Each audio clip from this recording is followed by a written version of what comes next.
बिस्मिल्लाहिर्रहमानिर्रहीम। अस्सलाम वालेकुम। मेरा नाम है मोहम्मद उमर रज़ा शाह। आज का हमारा टॉपिक है न्यूक्लिक एसिड। बहुत ही इंटरेस्टिंग टॉपिक है, इंशाल्लाह आपको मज़ा आएगा। तो आइए शुरू करते हैं। Nucleic acids, nucleic acids, nucleic acid. इसकी पहले हम डिस्कवरी देख लेते हैं कि इसको सबसे पहले डिस्कवर किसने किया।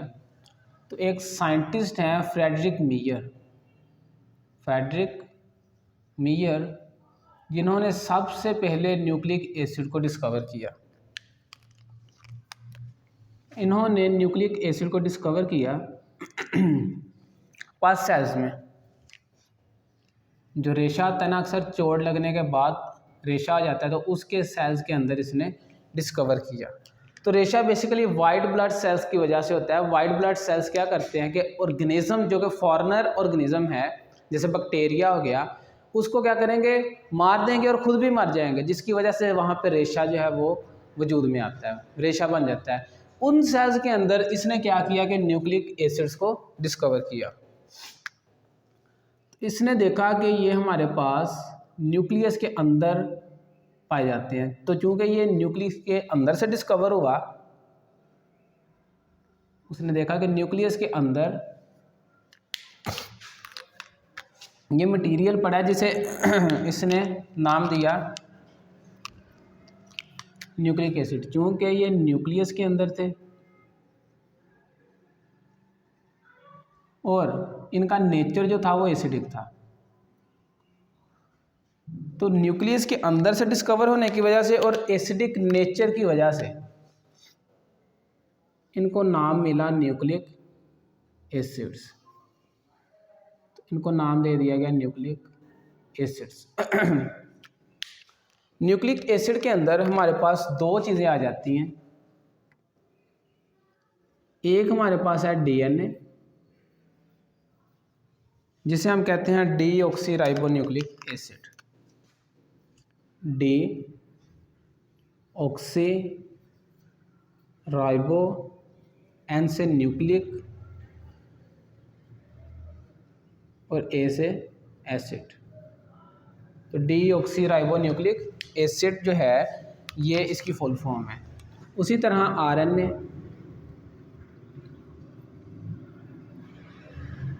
आरएनए की फुल फॉर्म है राइबोन्यूक्लिक एसिड, राइबोन्यूक्लिक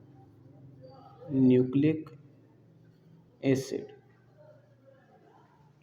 डीएनए हमारे पास मौजूद होता है क्रोमोसोम्स के अंदर, क्रोमोसोम्स।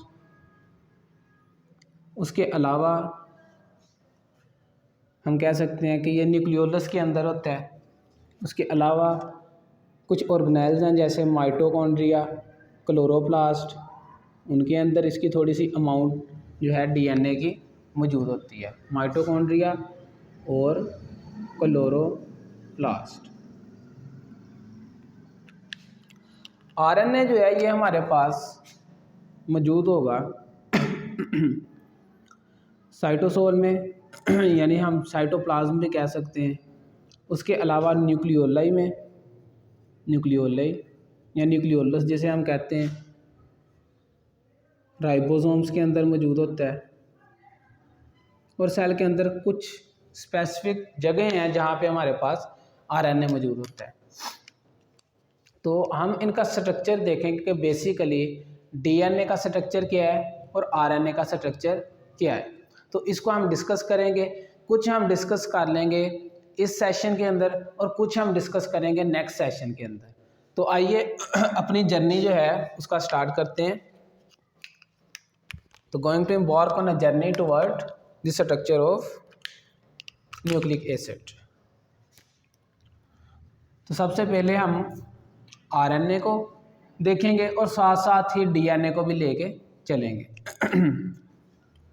अगर आरएनए को देखा जाए या हम कह सकते हैं न्यूक्लिक एसिड्स को देखा जाए, तो आरएनए में क्या है कि ये हमारे पास कुछ भी नहीं, सिर्फ लंबी सी चेन है न्यूक्लियोटाइड्स की। एक न्यूक्लियोटाइड लिया आपने, साथ दूसरा अटैच कर दिया, साथ ही तीसरे की अटैचमेंट कर दी, साथ चौथे की अटैचमेंट कर दी, इसी तरह पाँचवें की, इसी तरह छठे की। तो काफ़ी ज़्यादा न्यूक्लियोटाइड आपने इस तरह सीरीज़ वाइज अरेंज कर दिए, तो हमारे पास एक स्ट्रैंड बन गया, ठीक है, एक धागा सा बन गया।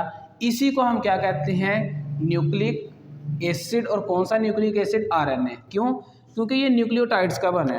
तो आरएनए हमारे पास बेसिकली क्या है, कुछ भी नहीं है, सिर्फ आपने एक न्यूक्लियोटाइड लिया, उसके नीचे दूसरा अटैच कर दिया, उसी के नीचे तीसरा, उसी के नीचे चौथा, इस तरह काफ़ी ज़्यादा न्यूक्लियोटाइड आपने एक सीरीज़ में, एक लाइन में अटैच कर दिए हैं, और जिनकी कोई ब्रांच भी नहीं है, ठीक है, कोई साइड चेन नहीं है। इसे हम कहते हैं कि ये हमारे पास आरएनए है, जो कि बेसिकली बना है न्यूक्लियोटाइड से। न्यूक्लियोटाइड्स। तो न्यूक्लियोटाइड एक चेन में मिलते जाएंगे और हमारे पास जो स्ट्रक्चर बनेगा उसे हम कहेंगे राइबोन्यूक्लिक एसिड या आरएनए। इसी तरह इसके बरअक्स अगर हम डीएनए को देखें तो उसमें क्या होता है कि डीऑक्सी न्यूक्लियोटाइड जो हैं एक लंबी सी चेन के अंदर अरेंज होते हैं। डीऑक्सी न्यूक्लियोटाइड एक लंबी सी चेन के अंदर अरेंज होंगे। तो चूंकि यहाँ पे डीऑक्सी न्यूक्लियोटाइड है, यहाँ पे मैं डी टर्म इस्तेमाल करूँगा डीऑक्सी के लिए, तो यहाँ पे डीऑक्सी न्यूक्लियोटाइड्स अरेंज हैं और एक लंबी सी चेन बना रहे हैं, तो इस चेन को हम कहते हैं डीएनए, डीऑक्सी राइबोन्यूक्लिक एसिड। ये हमारे पास यहाँ पे ये छोटा सा जो यूनिट है जिसे मैं मोनोमर कह सकता हूँ, जिसके इस मोनोमर की अटैचमेंट दूसरे के साथ हुई, दूसरे की तीसरे के साथ, और एक लंबी सी चेन बन गई जिसे पॉलीमर कहूँगा, ठीक है। वो पॉलीमर मेरे पास आरएनए है, लेकिन ये मोनोमर जो कि पॉलीमर को बना रहा है, इसे मैं कहूँगा ये मेरे पास न्यूक्लियोटाइड है। इसी तरह अगर डीएनए को देखें तो डीएनए के पॉलीमर के अंदर जो सब यूनिट है, सबसे छोटा यूनिट है जिसे हम मोनोमर कहेंगे, वो है डीऑक्सी न्यूक्लियोटाइड।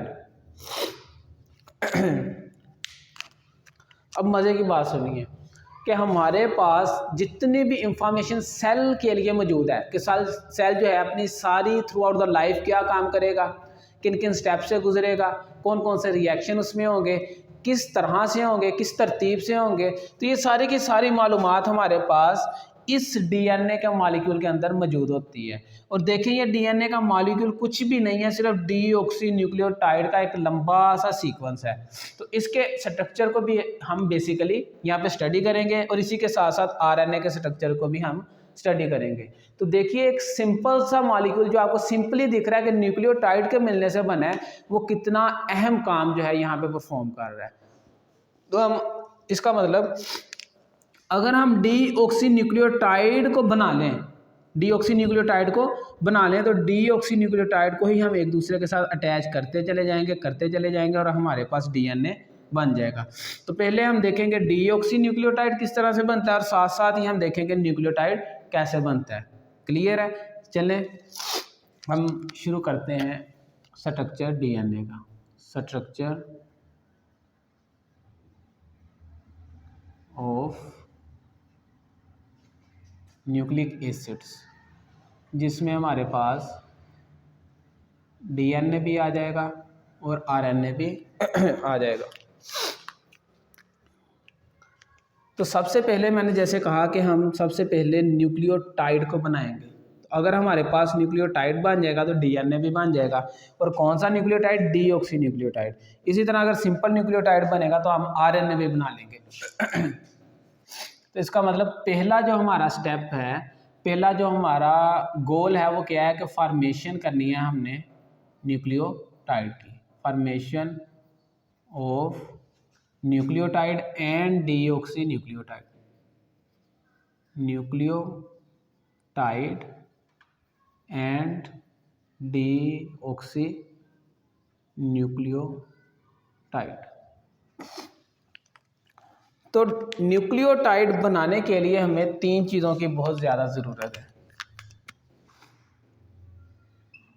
न्यूक्लियोटाइड बनाने के लिए 3 रॉ मटेरियल चाहिए, जो मैं अगर रॉ मटेरियल आपको दे दूं तो आप उनको जोड़ के एक न्यूक्लियोटाइड बना सकते हो। वो 3 रॉ मटेरियल कौन कौन से हैं उसको हम डिस्कस करते हैं। तो पहला जो रॉ मटेरियल है हमारे पास वो है पेंटोज शुगर, यानी 5 कार्बन शुगर, पेंटोज शुगर, जो कि इस केस में हमारे पास राइबोज है, राइबोज। तो इसका स्ट्रक्चर सबसे पहले हम देख लेते हैं। राइबोज हमारे पास रिंग फॉर्म में, ऑक्सीजन, इसे थोड़ा सा हम ऊपर करके बना लेते हैं, oxygen, carbon number 1, carbon number 2, carbon number 3, carbon number 4, carbon number 5। ठीक है, तो 5 कार्बन पूरे हो गए। तो ये हमारे पास जो मॉलिक्यूल है ये एक पेंटोज शुगर है जिसे हम राइबोज कह रहे हैं। Hydrogen, hydroxyl, hydrogen, hydroxyl, hydrogen, hydroxyl, hydrogen, hydrogen, hydrogen और हाइड्रोक्सल। तो ये जो हमारे पास स्ट्रक्चर है ये हमारे पास राइबोज का, जो कि 5 कार्बन के ऊपर मुश्तमिल है। अब इस राइबोज में 3 कार्बन बहुत इंपॉर्टेंट है। एक यहाँ पे हमारे पास जो इम्पोर्टेंट कार्बन है वो है कार्बन नंबर 1, जिसकी बहुत ज़्यादा इंपॉर्टेंस है।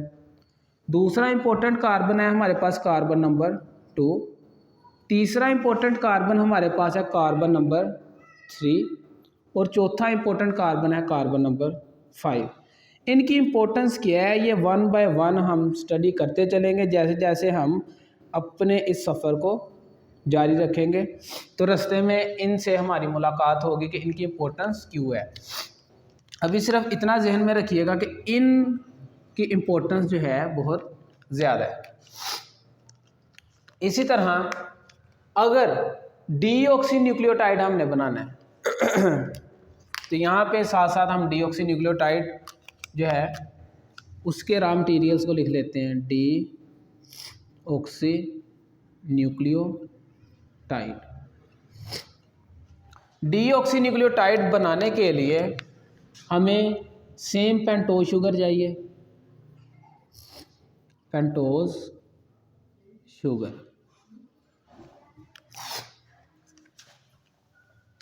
पेंटोज शुगर जो है इस केस में डीऑक्सी राइबोज होगी, डीऑक्सी राइबोज।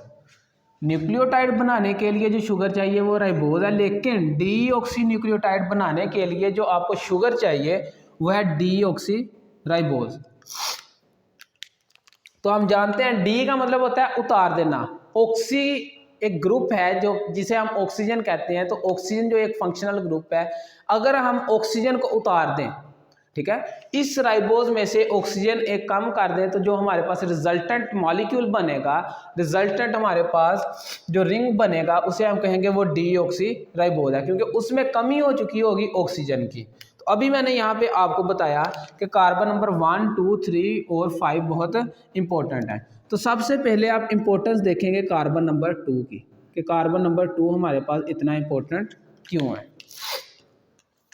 तो कार्बन नंबर 2 पे क्या होगा कि ये जो हाइड्रोक्सल अटैच है, इस हाइड्रोक्सल की जगह हाइड्रोजन का एक ग्रुप अटैच हो जाएगा, इसको रिप्लेस कर दिया जाएगा, यानी इसे उतार दिया जाएगा और इसकी जगह हाइड्रोजन अटैच हो जाएगी और हमारे पास जो रिजल्टेंट मॉलिक्यूल बनेगा उसे हम कहेंगे ये हमारे पास डीऑक्सी राइबोज है।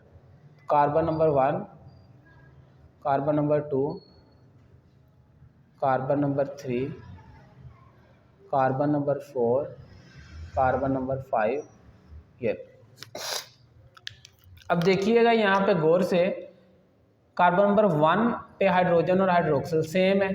अब कार्बन नंबर 2 की इंपॉर्टेंस क्या थी कि इसके साथ क्या होगा कि हाइड्रोजन अटैच हो जाएगा या रिप्लेस हो जाएगा किसके साथ, हाइड्रोक्सल ग्रुप के साथ। तो इधर देखिए यहाँ पे कार्बन नंबर 2 के एक साइड पे हाइड्रोजन था, दूसरी साइड पे हाइड्रोक्सल था, लेकिन डीऑक्सीराइबोज में क्या होगा कि एक साइड पे हाइड्रोजन अटैच होगा और दूसरी साइड पे हाइड्रोक्सल की जगह रिप्लेसमेंट हो जाएगी हाइड्रोजन की, और बाकी कार्बन नंबर 3, 4 और 5 पे वही अरेंजमेंट रहेगी, hydrogen hydroxyl hydrogen hydrogen hydrogen और हाइड्रोक्सल।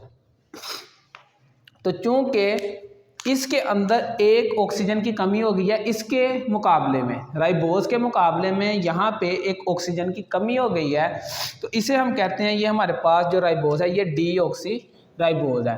तो यहाँ पे क्या हुआ कि हाइड्रोजन जो है वो रिप्लेस कर दिया गया हाइड्रोक्सल की जगह पे, और हाइड्रोक्सल को यहाँ से रिमूव कर दिया गया, और यहाँ पे हाइड्रोजन जो है उसकी अटैचमेंट हो गई है, तो इसे हम कहेंगे ये हमारे पास डीऑक्सीराइबोज है।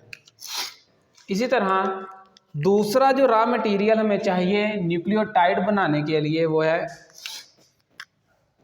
Pentose sugar.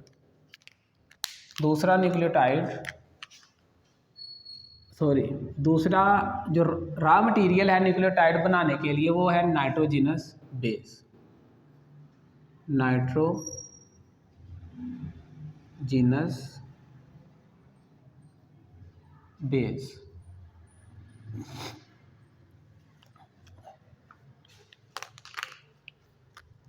नाइट्रोजिनस बेसिस जो हैं ये बेसिकली हमारे पास दो किस्म की हैं, दो तरह की नाइट्रोजिनस बेसिस हैं।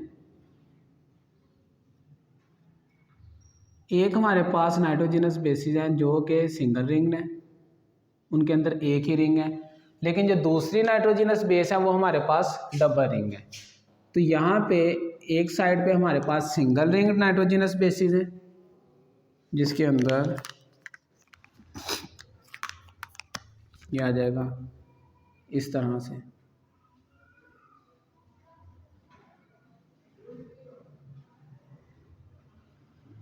तो ये सिंगल रिंग है, इस तरह डबल बॉन्ड, तो बेंजीन की तरह ये आपको दिख रही होगी। उसी तरह दूसरी जो हमारे पास है वो है डबल रिंग, एक उसमें 6 कॉर्नर रिंग होगा और दूसरा जो है 5 कॉर्नर रिंग होगा। तो ये 6 कोनों वाला रिंग है हमारे पास, यानी 6 कॉर्नर्ड है, और एक हमारे पास रिंग जो होगा वो होगा 5 कॉर्नर्ड।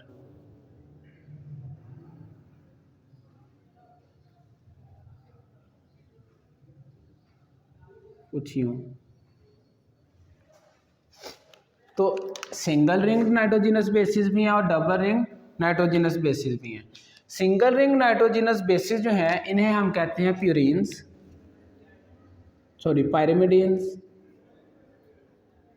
पिरिमिडीन्स, और जो डबल रिंग है उन्हें हम कहते हैं प्यूरिन्स। अब यहाँ पे कंफ्यूज मत होइएगा, अक्सर होता है क्या कि हम देखते हैं कि भाई ये डबल रिंग है तो इसके लिए शायद बड़ा लफ्ज़ इस्तेमाल होना चाहिए पिरिमिडीन्स, लेकिन नहीं, जो सिंगल रिंग्ड हैं उन्हें हम कहेंगे पिरिमिडीन्स और डबल रिंग्ड के लिए हम टर्म इस्तेमाल करेंगे प्यूरिन्स। अब इन्हें हम नाइट्रोजिनस बेसिस ही क्यों कह रहे हैं, होता क्या है कि ये सिंपली कार्बन के रिंग है, कॉर्नर्स का मतलब है कार्बन है, यहाँ पे सिंपली कॉर्नर्स के यानी कार्बन एटम के ये रिंग हैं। वो सिर्फ फ़र्क क्या है कि पोजीशन नंबर 1 और पोजीशन नंबर 3 पे नाइट्रोजन अटैच होती है। पोजीशन नंबर 1 और पोजीशन नंबर 3 पे अटैचमेंट है नाइट्रोजन की। तो ये लाजमी याद रखिएगा कि जो बेसिक स्ट्रक्चर है हमारे पास पिरिमिडीन्स का, तो जितने भी पिरिमिडीन्स हैं उनका बेसिक स्ट्रक्चर या स्केलेटन बेसिक यही होगा। होता क्या है कि कार्बन के रिंग है, पोजीशन नंबर 1 और पोजीशन नंबर 3 के ऊपर अटैचमेंट होती है नाइट्रोजन की। तो ये पोजीशन नंबर 1, 2, 3, 4, 5 और 6, तो 1 और 3 पे नाइट्रोजन अटैच है कार्बन की रिप्लेसमेंट पे। उसी तरह अगर आप प्यूरिन्स को देखें तो इसमें क्या होगा कि पोजीशन नंबर 1, पोजीशन नंबर 3 देखें, पोजीशन 1 और 3 सेम है, पोजीशन नंबर 7 और पोजीशन नंबर 9 के ऊपर क्या होगा, अटैचमेंट होगी या सब्स्टिट्यूशन होगी किसकी, नाइट्रोजन की। तो इसे मैं यहाँ पे रेड कलर में ही शो कर देते हैं। ये मैं देखें, इसमें हमने नंबरिंग की है क्लॉकवाइज। इसमें भी क्या है कि पोजीशन नंबर 1 और पोजीशन नंबर 3 पे अटैचमेंट है नाइट्रोजन की, 1 और 3 पे। और पोजीशन नंबर देखें 1 2 3 4 5 6, यहाँ तक तो आपने नंबरिंग किया एंटी क्लॉकवाइज, सॉरी इसमें भी एंटी क्लॉकवाइज है, इसमें भी एंटी क्लॉकवाइज। लेकिन नेक्स्ट जो नंबरिंग होगी वो क्लॉकवाइज होगी। यहाँ पे नेक्स्ट जो नंबरिंग होगी वो क्लॉकवाइज होगी, यानी जिस तरह घड़ी की सुई मूव करती है उस साइड को। तो पोजीशन नंबर 1 और 3 पे अटैचमेंट है किसकी, नाइट्रोजन की। इसी तरह पोजीशन नंबर 7 और 9 पे भी। तो 1 2 3 4 5 6 7 8 और 9। तो पोजीशन नंबर 7 और पोजीशन नंबर 9 पे अटैचमेंट है किसकी, नाइट्रोजन की। अब बेसिक स्ट्रक्चर जितनी भी प्यूरीन्स हैं उनका स्केलेटन या बेसिक स्ट्रक्चर यही होगा, जितने भी पिरामिडीन्स हैं उनका बेसिक स्ट्रक्चर ये होगा। और ये याद रखिएगा कि हमारे पास ये कार्बन के रिंग हैं जिनके अंदर नाइट्रोजन की क्या है, सब्स्टिट्यूशन है, इसीलिए हम इन्हें क्या कह रहे हैं, नाइट्रोजिनस बेसिस। तो टोटल अगर नाइट्रोजिनस बेसिस देखी जाए वो हमारे पास 5 हैं। अगर न्यूक्लिक एसिड में यानी डीएनए और आरएनए में टोटली देखी जाए तो वो हमारे पास 5 हैं। लेकिन अगर सिर्फ डीएनए में देखी जाए वो 4 हैं, और अगर सिर्फ आरएनए में देखी जाए तो वो भी 4 हैं। ये मेरे कहने का क्या मतलब है, मैं 1 बाय 1 आपको समझाता हूँ। न्यूक्लिक एसिड चूंकि हमारे पास 2 किस्म के हैं, एक को हम कह रहे हैं डीएनए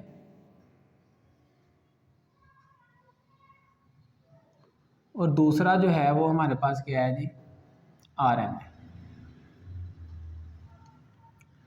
डीएनए और आरएनए। डीएनए के अंदर जो पिरिमिडीन्स हैं वो 2 हैं और जो प्यूरीन्स हैं वो भी 2 हैं। तो जो पिरिमिडीन्स इस्तेमाल हो रही हैं डीएनए में उनका नाम है हमारे पास थाइमीन और साइटोसिन। लेकिन आरएनए में जो इस्तेमाल होंगी वो है हमारे पास यहाँ पे यूरासिल। थाइमीन की जगह पे यूरासिल है और साइटोसिन जो है वैसे की वैसे है। बाकी इसके अंदर नाइट्रोजिनस बेसिस वही हैं। अब प्यूरीन्स जो हैं इसके अंदर होगी एडेनिन और गवानिन, इसके अंदर भी एडेनिन और गवानिन।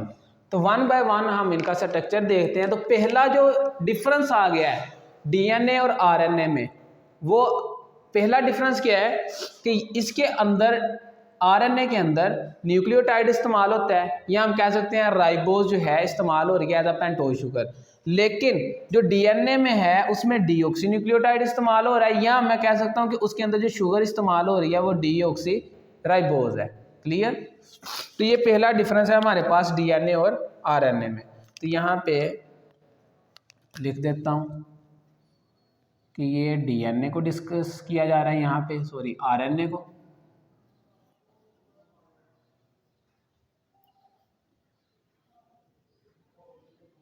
और यहाँ पे डिस्कशन हो रही है डीएनए के रिलेटेड। तो ये रॉ मटेरियल है होगा डीएनए का, लेकिन जो ऊपर है वो रॉ मटेरियल होगा आरएनए के लिए, या न्यूक्लियोटाइड कह सकते हो, और ये इसमें डीऑक्सी न्यूक्लियोटाइड कह सकते हो। तो पहले हम पिरिमिडीन्स देख लेते हैं किस तरह की हैं। तो चूंकि इसके अंदर आरएनए के अंदर पहली पिरामिडीन यूरासिल है, तो उसका मैंने कहा हमारे पास पिरामिडीन का बेसिक स्ट्रक्चर या स्केलेटन वही होगा इस तरह से,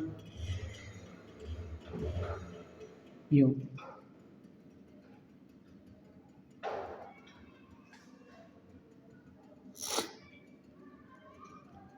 ये देखें बेसिक स्ट्रक्चर वही है। पोजीशन नंबर 1 और पोजीशन नंबर 3 पे अटैचमेंट है या सब्स्टिट्यूशन है किसकी, नाइट्रोजन की।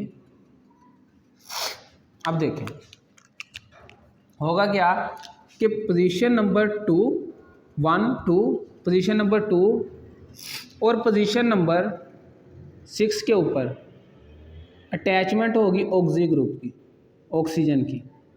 ऑक्सी ग्रुप इधर भी अटैच होगा, तो हमारे पास ये जो कंपाउंड बनेगा इसे हम कहेंगे, ये हमारे पास यहाँ मॉलिक्यूल जो बनेगा इसे यहाँ आप मॉलिक्यूल कह लें, यहाँ इसे कह लें जो नाइट्रोजिनस बेस बनेगी वो हमारे पास यूरासिल है। वो नाइट्रोजिनस बेस क्या है? यूरासिल।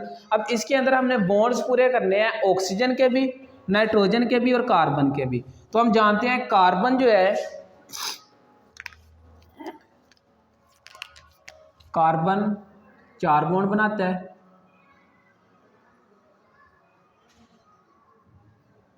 ऑक्सीजन जो है हमारे पास 2 बॉन्ड बनाता है एट अ टाइम नॉर्मली। उसके अलावा नाइट्रोजन जो है ये 3 बॉन्ड बनाता है, और जो हमारे पास हाइड्रोजन है ये 1 बॉन्ड बनाता है। तो अगर देखा जाए 1 हाइड्रोजन, 2 ऑक्सीजन, 3 नाइट्रोजन और 4 कार्बन के, तो हम पहले ऑक्सीजन के 2 बॉन्ड पूरे करेंगे। तो ऑक्सीजन के 2 बॉन्ड पूरे हैं। अब यहाँ पे कॉर्नर का मतलब मैंने कहा कि कार्बन है, तो कार्बन के 4 बॉन्ड पूरे करने हैं, 1 2 3 4 और 5 हो गए हैं। तो इसका मतलब यहाँ से ये बॉन्ड जो है ख़त्म हो जाएगा। तो अब हमारे पास कार्बन के 4 बॉन्ड पूरे हैं, 1 2 3 और 4। ऑक्सीजन के भी 2 बॉन्ड पूरे हैं। अब नाइट्रोजन की बारी आ गई है, नाइट्रोजन के 3 बॉन्ड पूरे करने हैं। तो 1 बॉन्ड, दूसरा और तीसरा, जहाँ पे कुछ भी अटैच नहीं होगा वहाँ पे हम हाइड्रोजन को सब्स्टिट्यूट कर देंगे, वहाँ पे हाइड्रोजन अटैच होगी। उसी तरह आप ऑक्सीजन के 2 बॉन्ड पूरे हैं, कार्बन के भी 4 करने हैं, 1 2 3 4 और 5। ये डबल बॉन्ड यहाँ से फिर ख़त्म हो जाएगा यूँ, ठीक है। अब देखें 1 2 3 और 4, और यहाँ पे नाइट्रोजन के 3 बॉन्ड पूरे करने के लिए यहाँ पे क्या होगा, हाइड्रोजन सब्स्टिट्यूट कर दिया जाएगा। अब देखें कार्बन के 1 2 3 और यहाँ पे अटैचमेंट हो जाएगी हाइड्रोजन की 4 पूरे, 1 2 3 और 4। तो ये जो हमारे पास स्ट्रक्चर बन गया है इसे हम कहेंगे ये यूरासिल है। ये जो स्ट्रक्चर है यहाँ पे ये है यूरासिल का, यूरासिल। तो ये नाइट्रोजनस बेस है यूरासिल, जिसके पोजीशन नंबर 6 और पोजीशन नंबर 2 पे 1 2 3 4 5 6। तो पोजीशन नंबर 2 और पोजीशन नंबर 6 पे अटैचमेंट है किसकी, ऑक्सी ग्रुप की। पोजीशन नंबर 2 और 6 पे अटैचमेंट है ऑक्सी ग्रुप की, यानी ऑक्सीजन की। अब इसी तरह आप साइटोसिन को देखते हैं। तो साइटोसिन चूंकि पायरिमिडीन ही है हमारे पास, तो इसको हम, इसका बेसिक स्ट्रक्चर भी यही होगा, ये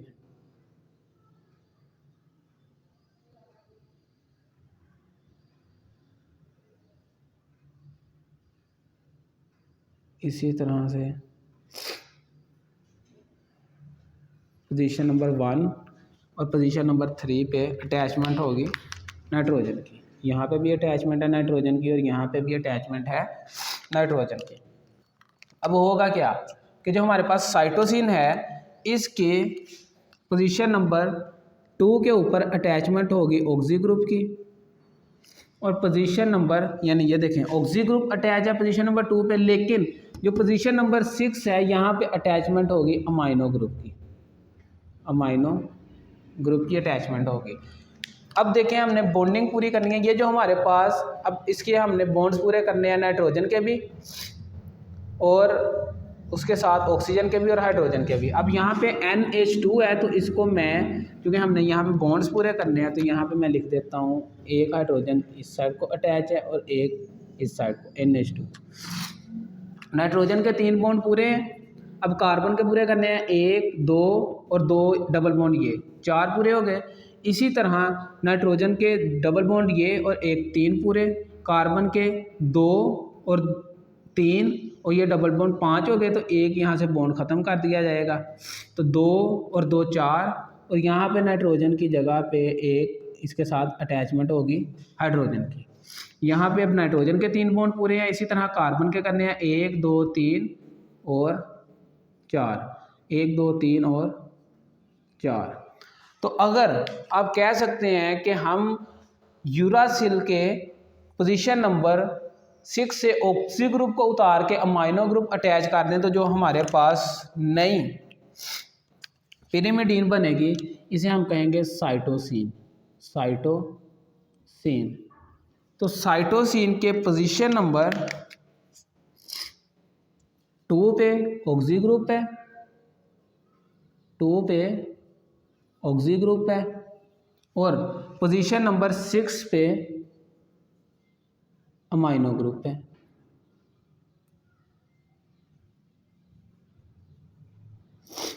अमाइनो ग्रुप। तो ये हमारे पास पिरिमिडीन्स हो गई हैं किसकी, आरएनए की, यूरासिल और साइटोसिन।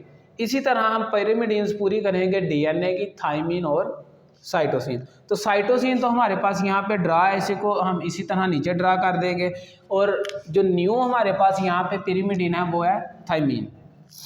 तो थाइमिन का स्ट्रक्चर कुछ यूँ होगा,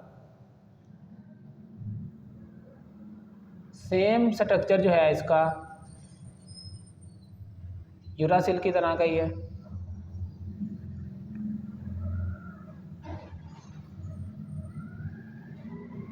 ये देखिए बेसिक स्केलेटन इसका भी वही है, ठीक है। पोजीशन नंबर 1 और 3 के ऊपर अटैचमेंट होगी नाइट्रोजन की, यहाँ पे भी अटैचमेंट है नाइट्रोजन की, और मैंने कहा ये सेम यूरासिल की तरह ही है, सिर्फ थोड़ी सी चेंजिंग है। तो यहाँ पे पोजीशन नंबर 2 पे भी ऑक्सीजन यानी ऑक्सी ग्रुप, पोजीशन नंबर 6 पे भी ऑक्सी ग्रुप, ये भी ख़त्म हो जाएगा इसका, यानी कि ये हाइड्रोजन, यहाँ से भी ख़त्म हाइड्रोजन, सॉरी यहाँ पे डबल बॉन्ड है, हाइड्रोजन और हाइड्रोजन। अब इसके पोजीशन नंबर 1 पे हाइड्रोजन की जगह अटैचमेंट होगी मिथाइल ग्रुप की, CH3,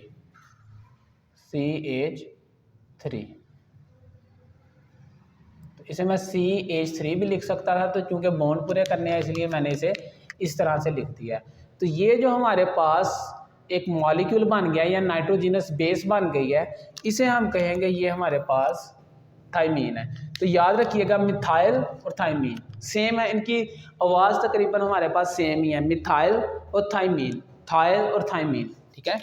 तो ये मिथाइल जो है हमारे पास अटैच है इसकी पोजीशन नंबर 1 की नाइट्रोजन के साथ, तो इसे हम कहेंगे ये हमारे पास थाइमीन है। और इसे थायामीन नहीं पढ़ना, थायामीन हमारे पास वाइटामिन है, ठीक है, इसे पढ़ना है थाइमीन ना कि थायामीन। इसके पोजीशन नंबर 1 पे अटैचमेंट है मिथाइल ग्रुप की, ठीक है।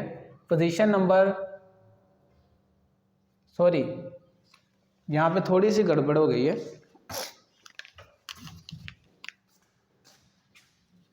इसके पोजीशन नंबर 5 के ऊपर अटैचमेंट होगी,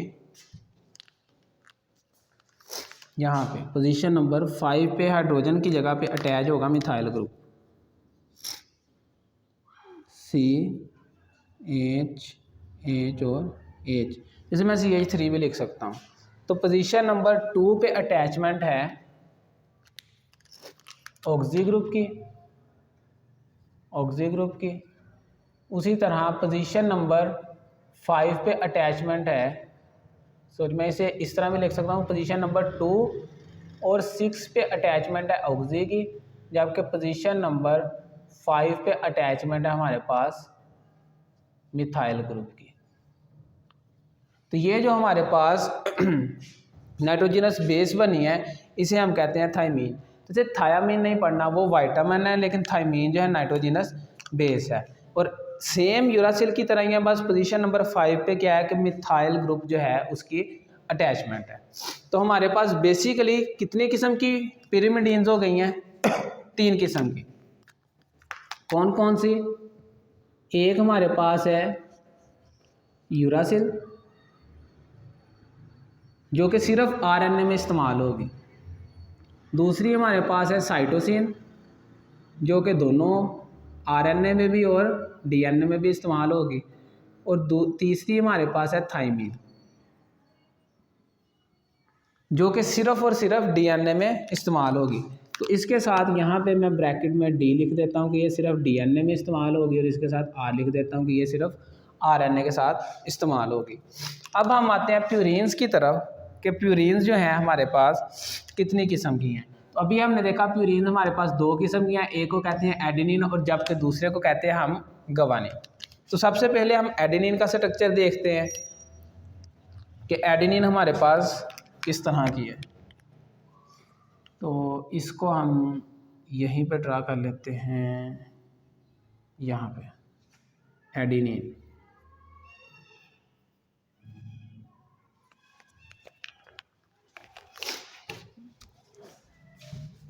एडेनिन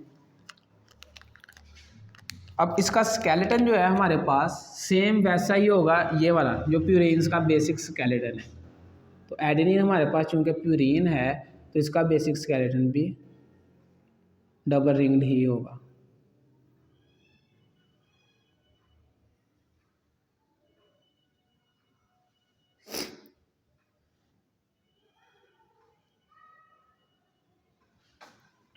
और एक 5 कॉर्नर रिंग होगा।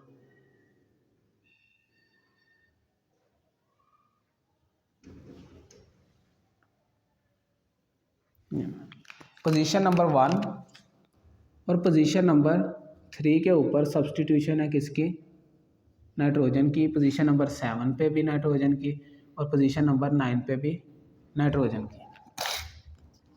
अब होता क्या है कि हमारे पास पोजीशन नंबर 6 पे अमाइनो ग्रुप अटैच होता है जिसे NH2 लिखते हैं, या हम यहाँ पे लिख सकते हैं NH2, ठीक है।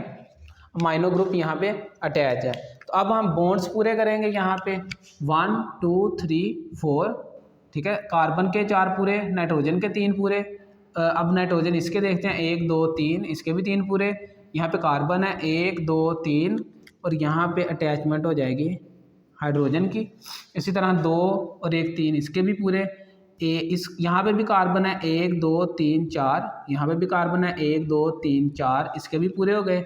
अब कार्बन नंबर यहाँ पे नाइट्रोजन है, इसके भी 3 पूरे हैं 1 2 3। यहाँ पे कार्बन है 1 2 3 और कॉर्नर पे जो कार्बन है उसके साथ हाइड्रोजन। अब 1 और 2 और नाइट्रोजन के 3 बॉन्ड हम पूरे कर रहे हैं। तो ये जो मेरे पास यहाँ पे स्ट्रक्चर बना है जो कि बेसिकली एक प्यूरिन है, यहाँ मैं कह सकता हूँ एक नाइट्रोजिनस बेस है, इसे मैं नेम देता हूँ एडेनिन का। इसे क्या कहूँगा, एडेनिन।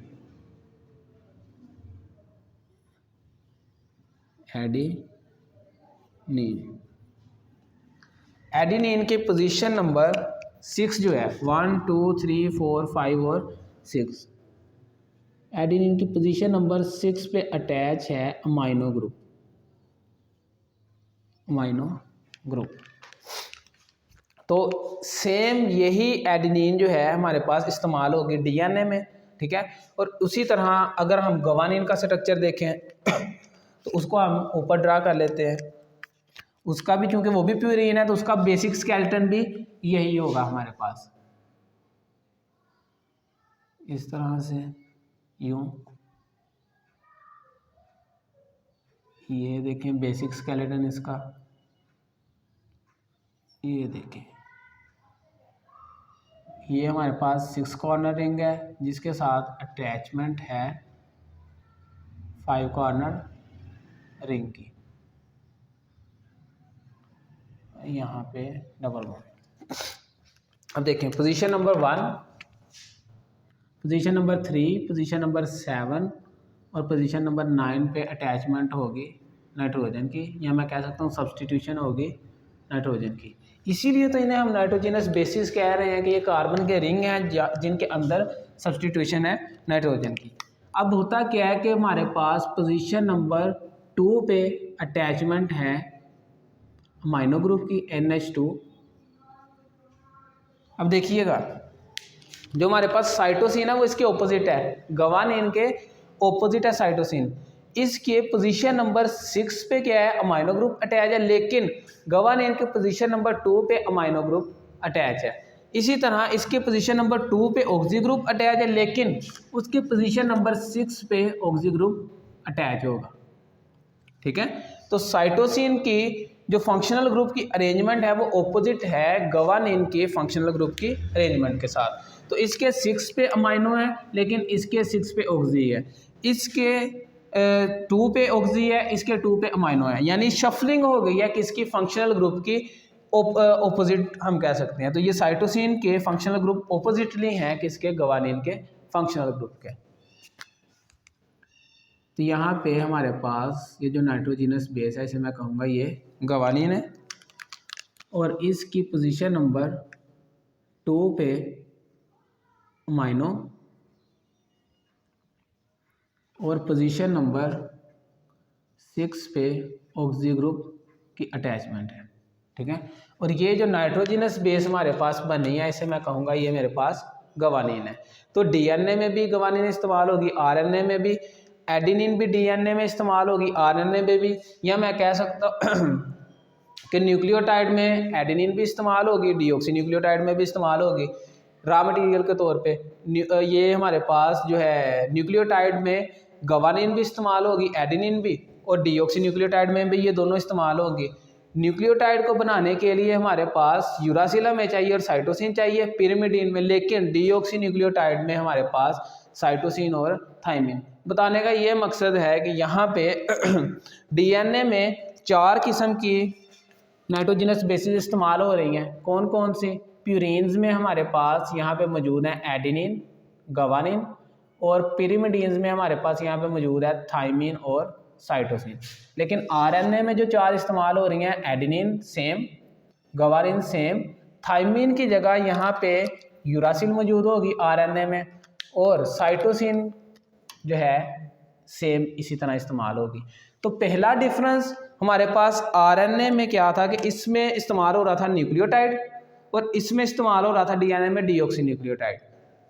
यहाँ मैं कह सकता हूँ इसमें इस्तेमाल हो रही थी ribose as a raw material और इसमें इस्तेमाल हो रही थी डीऑक्सी राइबोज। यहाँ पे दूसरा डिफरेंस जो आया हमारे पास कि आरएनए में जो यूरासिल इस्तेमाल हो रही है एज अ पिरिमिडीन, लेकिन डीएनए में वो इस्तेमाल नहीं हो रही, डीएनए में उसकी जगह थाइमिन इस्तेमाल हो रही है। या इसी को हम ऐसे कह सकते हैं कि डीएनए में थाइमिन इस्तेमाल हो रही है लेकिन आरएनए में थाइमिन नहीं इस्तेमाल हो रही, थाइमिन की जगह यूरासिल इस्तेमाल हो रही है। अब तीसरा जो रॉ मटेरियल हमारे पास इस्तेमाल होगा न्यूक्लियोटाइड या डीऑक्सी न्यूक्लियोटाइड बनाने के लिए वो है फास्फोरिक एसिड। फास्फोरिक एसिड,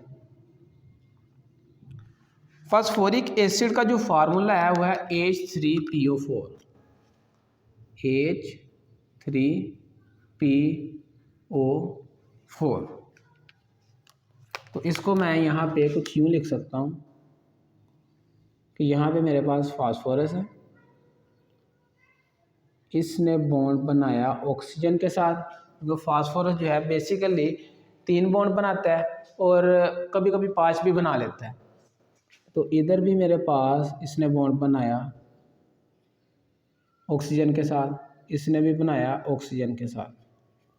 अब क्या होगा कि ये ऑक्सीजन बना लेगा बॉन्ड हाइड्रोजन के साथ, ये बना लेगा हाइड्रोजन के साथ, ऑक्सीजन के भी 2 बॉन्ड पूरे हैं, और ये भी बना लेगा हाइड्रोजन के साथ। लेकिन फास्फोरस क्या करता है कि बॉन्डिंग एक और कर लेता है ऑक्सीजन के साथ, एक और ऑक्सीजन के साथ बॉन्डिंग कर लेता है। तो अब इसके पास एक इलेक्ट्रॉन इसने इजाफी इसको दे दिया है। तो यहाँ पे ये देखिएगा, यहाँ पे हम जानते हैं कि ऑक्सीजन के पास 6 वैलेंस इलेक्ट्रॉन मौजूद होते हैं। तो एक इलेक्ट्रॉन उसने यूज़ कर लिया एक बॉन्ड बनाने में, फास्फोरस ने भी उसे दे दिया, लेकिन इसको स्टेबल होने के लिए एक और बॉन्ड बनाने पड़ेगा और ये एक और इलेक्ट्रॉन को शेयर करते हैं और कोवलेंट बॉन्ड बना लेते हैं और यहाँ पे डबल बॉन्ड आ जाता है और हमारे पास फार्मूला बनता है H3 1 2 3 P एक है O4 1 2 3 और और इस पे हमारे पास चार्ज आ जाता है H3PO4 पे। तो इसको मैं इस तरह भी लिख सकता हूँ, यहाँ पे कुछ यूँ OH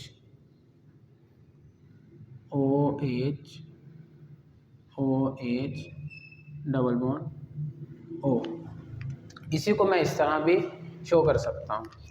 तो ज़ाहिर सी बात है कि इसके ऊपर चार्ज मौजूद होगा। तो इसको हम फर्दर इंशाल्लाह नेक्स्ट सेशन में फुली क्लियर करेंगे। तो यहाँ पे हमारे पास अगर बात की जाए कौन कौन सी 3 चीज़ें इस्तेमाल हो रही हैं न्यूक्लियोटाइड बनाने में। न्यूक्लियोटाइड, इसको अब हम समराइज़ थोड़ा सा करते हैं। और दूसरा है हमारे पास डीऑक्सी न्यूक्लियोटाइड। न्यूक्लियोटाइड मिलेंगे, एक स्ट्रेट चेन या पॉलीमर बनाएंगे, उसे हम कहेंगे आरएनए। लेकिन जब डीऑक्सी न्यूक्लियोटाइड मिलेंगे और एक स्ट्रेट चेन बनाएंगे तो इसे हम कहेंगे डीएनए। आरएनए में हमारे पास जो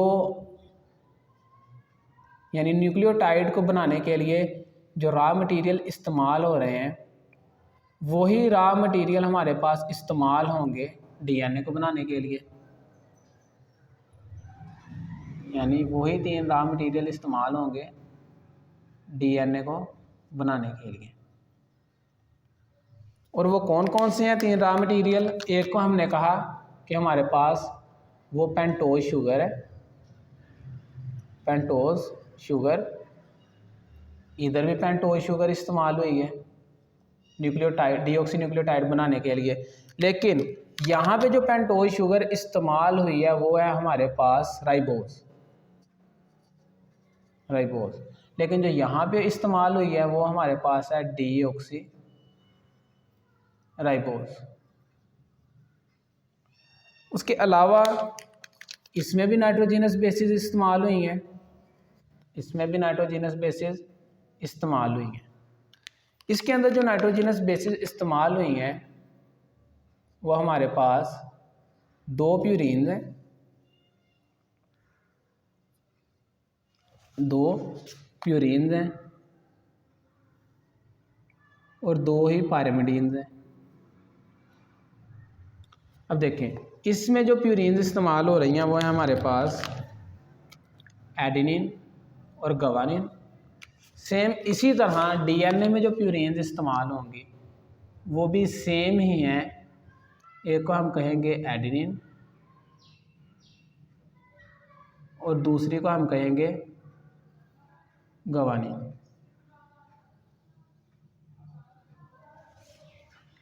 तो इसमें भी जो हमारे पास इस्तेमाल होंगे नाइट्रोजनस बेसिस एडेनिन और गवानिन। इसके अंदर हमारे पास जो पिरिमिडीन्स इस्तेमाल हो रही हैं वो है यूरासिल और साइटोसिन। इसमें जो इस्तेमाल हो रही हैं हमारे पास यानी डीएनए के अंदर वो है हमारे पास थाइमिन, यानी यूरासिल की जगह थाइमिन की अटैचमेंट है। तो ये डिफरेंस है किसके दरमियान, आरएनए और डीएनए के दरमियान के। इसमें यूरासिल इस्तेमाल होती है, इसमें थाइमिन, इसमें राइबोज इस्तेमाल हो रहा है, इसमें डीऑक्सी राइबोज इस्तेमाल हो रहा है और साइटोसिन इसमें वैसे ही इस्तेमाल होगी। तीसरी चीज़ जो इनमें कॉमन है वह है फास्फोरिक